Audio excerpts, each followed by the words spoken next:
रविवार सुबह अचानक शिमला में एनएसजी के पहुंचने से हलचल तेज हो गई।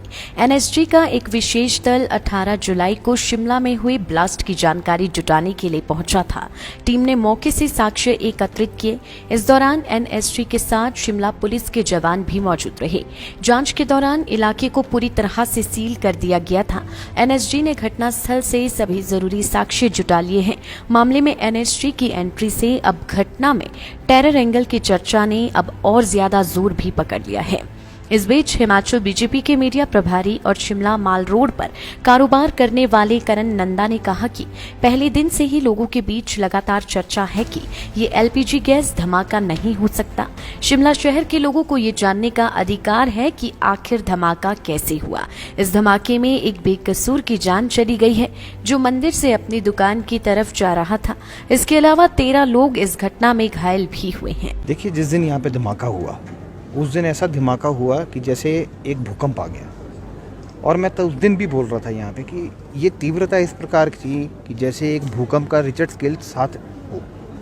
अब देखिए कि यहाँ पे जो दुकानें हैं, यहाँ के शीशे टूटे, बड़ी दूर तक जो है यहाँ पे वाइब्रेशंस गई। और रिपन हॉस्पिटल, खलीनी, लक्कड़ बाजार और इवन जाखू के ऐसा लगा कि जैसे पेड़ गिर रहे हैं। और कहीं इतनी बड़ी वाइब्रेशंस जो यहाँ देखने को मिली, पर उसमें सारा यहाँ पे जो एक दहशत का माहौल रहा।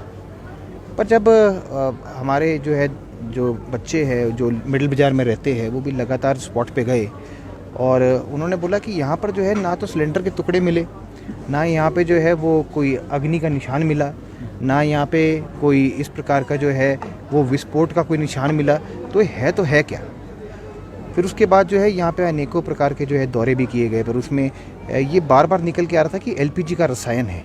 और अगर एलपीजी का रसायन होता तो शायद एलपीजी पहले भी फटते आए हैं। आप देखेंगे कि जाखू में हॉली लॉज के सामने भी सिलेंडर फटे, पर इतनी गूंज नहीं आई। ये कुछ चीज़ अलग थी, इस प्रकार जो है सबका मानना था। और बाज़ार में भी अगर हम चलेंगे तो यहाँ इस प्रकार की चर्चा है कि ये एलपीजी तो हो सकता है, पर दूसरे भी जो इसके जो दूसरी चीज़ें हैं इसको निगलेक्ट नहीं कर सकते। और जो दुकानदार हमारे भाई जितने भी यहाँ पे है वो बड़े चिंतित है कि अगर इस प्रकार की घटना शिमला में होती है तो आने वाले समय में जो है वो शिमला किस प्रकार रिस्पॉन्ड करेगा। यहाँ पे देखिए बहुत सारे बच्चे जो है वो पीछे स्कूल भी है, वो भी चलते हैं। और यहाँ पर जो है हमारे खुद फैमिलीज़ के जो लोग हैं वो इन रेस्टोरेंट्स में खाना खाते हैं, तो क्या वो सेफ़ है। दुकानदार जो है वो ये बोलता है कि ये बिल्डिंग तो शुक्र है पुरानी थी, गिर भी सकती थी पर बच गई, शायद धज्जी दीवारें थी इसलिए बची। उसके बाद जो है ये बार बार एक चर्चा आती है कि एक जिलेटिन स्टिक होती है, वो आर्मी यूज़ करती है, हो सकता है उससे जो है पत्थर वत्थर जो है वो ब्लास्ट किए जाते हैं। तो क्या वो ब्लास्ट तो नहीं हुआ, किसी और प्रकार के जो है वो ब्लास्टिंग तो नहीं हुई है। तो एक बारी जनता जो है असमंजस में है, वो प्रश्न चिन्ह जो है बार बार खड़ा होके आ रहा है। और जनता मेरे ख्याल से हिमाचल में जो शिमला है, यहाँ पे जो है रेजिडेंट्स ऑफ शिमला है, यहाँ रिहायशी जनता है, रिहायशी दुकानदार है। और यहाँ की जो प्रबुद्ध फैमिलीज़ है वो अगर आप देखेंगे 50-50, 70-70, 30-30 साल पुरानी है। तो शायद उनको जो है वो सच्चाई जानने का अधिकार है और उस सच्चाई जानने के अधिकार को रोकना नहीं चाहिए। पर यह है कि जस्टिस मिलनी चाहिए इस पूरे केस को, और जनता के सामने जो है वो तथ्य आने चाहिए।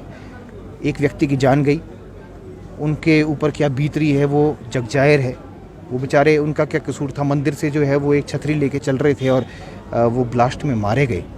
इस प्रकार कई लोग जो है वो सीरियसली इंजर्ड भी हुए। 12, 13, 14 की संख्या इस प्रकार सामने आई, तो उनका भी कोई कसूर नहीं है।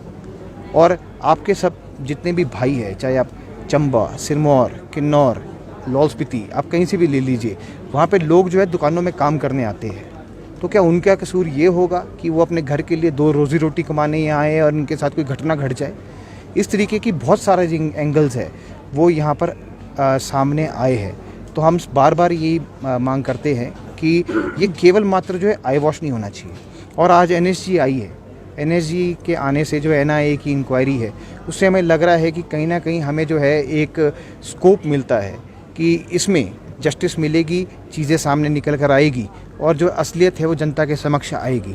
इससे हौसला बढ़ता है। हम प्रशासन और सभी का धन्यवाद करते हैं कि इस केस को सीरियसली ले रहे हैं और आशा करते हैं कि जब तक ये निष्कर्ष तक ना पहुँचे तब तक भी इसको आप सीरियसली लें। लाइफ टाइम्स टीवी के लिए शिमला से विक्रांत बधन की रिपोर्ट।